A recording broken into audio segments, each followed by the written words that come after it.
नमस्कार मित्रों, स्वागत है आपका इस वीडियो में।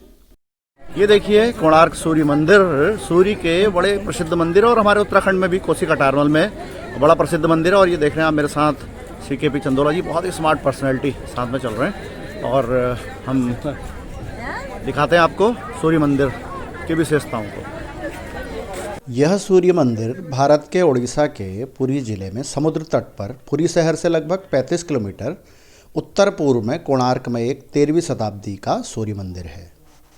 इस मंदिर के निर्माण का श्रेय पूर्वी गंगवंश के राजा प्रथम नरसिंह को दिया जाता है।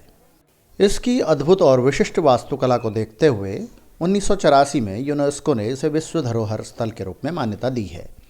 मेरे द्वारा इस पूरे मंदिर को 2 भागों में शूट किया गया है, एक रात्रि में कृत्रिम उजाले में और दूसरा दिन के दोपहर के सूर्य के ही उजाले में इस वीडियो को शूट किया गया है। कहते हैं कि श्री कृष्ण के पुत्र सांब को उनके श्राप से कोढ़ रोग हो गया था और सांब ने मित्रवन में चंद्रभागा नदी के सागर संगम पर कोणार्क में 12 वर्षों तक सूर्य की तपस्या की और सूर्यदेव को प्रसन्न किया। सूर्यदेव जो सभी रोगों के नाशक थे, उन्होंने इस रोग का निवारण कर दिया और सांब ने सूर्य भगवान का एक मंदिर बनाने का निश्चय किया और यहाँ पर उस मंदिर की स्थापना की। किंतु यहाँ पर मैं मंदिर के निर्माण की कहानी की बजाय मंदिर के वास्तुकला पर ज़्यादा आपका ध्यान आकृष्ट करना चाहूँगा। मित्रों, कोणार्क कोण और अर्क शब्दों के मेल से बना है। अर्क का अर्थ होता है सूर्य और कोण का मतलब कोण, यानी कि सूर्य का प्रकाश एक विशेष कोण पर जब यहाँ पर पड़ता है, इसीलिए इस स्थान पर इस सूर्य मंदिर की स्थापना की गई है। रात्रि के समय कृत्रिम प्रकाश में यह मंदिर स्वर्णिम आभा लिए हुए नजर आता है और पर्यटकों को भरी दोपहरी के मुकाबले अधिक आकृष्ट करता हुआ नजर आता है। यह मंदिर का मुख्य द्वार है जो अब बंद हो चुका है। मित्रों, 13वीं सदी का यह सूर्य मंदिर एक महान रथ रूप में बना है, जिसमें 12 जोड़ी सुसज्जित पहिए हैं और 7 घोड़े द्वारा इसको खींचा जा रहा है।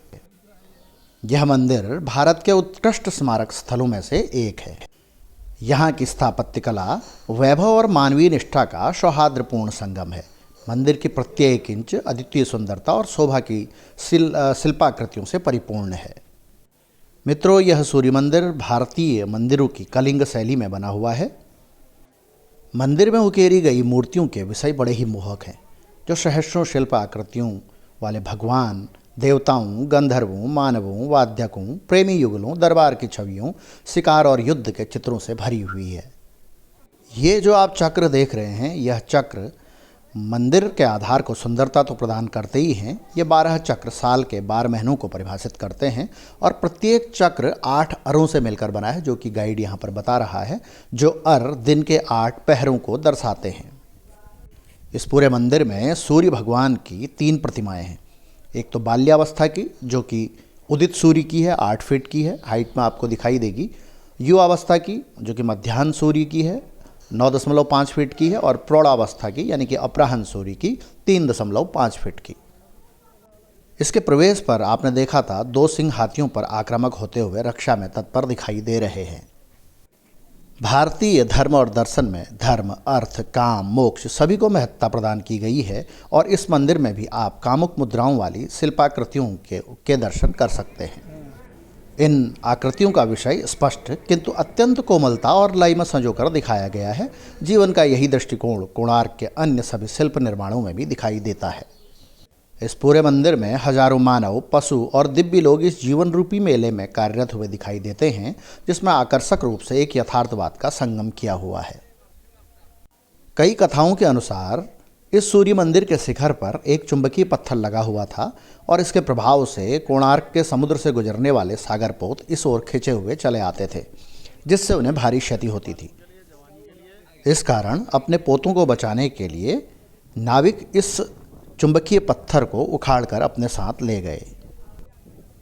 इस मंदिर की मूर्तियां यूँ तो अभी खोजी जानी बाकी है, लेकिन कई लोगों का मानना है कि सूर्यदेव की मूर्ति, जो कि नई दिल्ली के राष्ट्रीय संग्रहालय में रखी गई है, वही कोणार्क की प्रधान पूज्य मूर्ति रही है।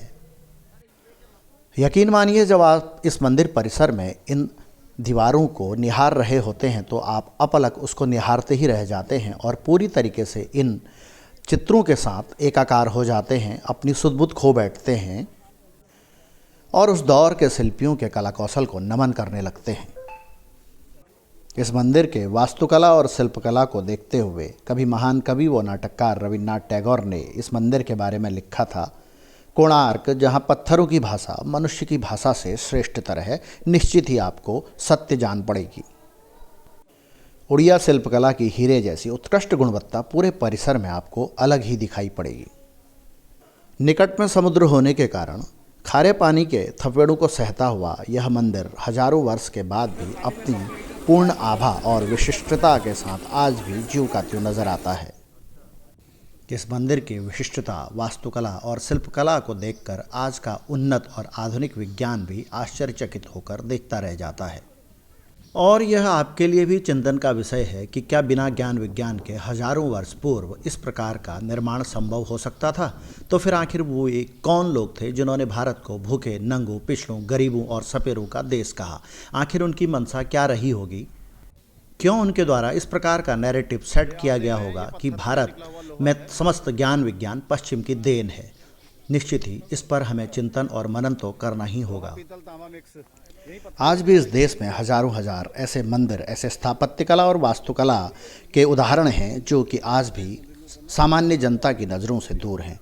साथियों, आपने इस वीडियो के माध्यम से इस मंदिर को निहारा, इसके दर्शन किए और इस वीडियो को सराहा। इसके लिए आप सभी बहुत बहुत धन्यवाद के पात्र हैं। पुनः एक नई वीडियो के साथ, एक नए स्थान के साथ मैं आपके सम्मुख उपस्थित होऊंगा।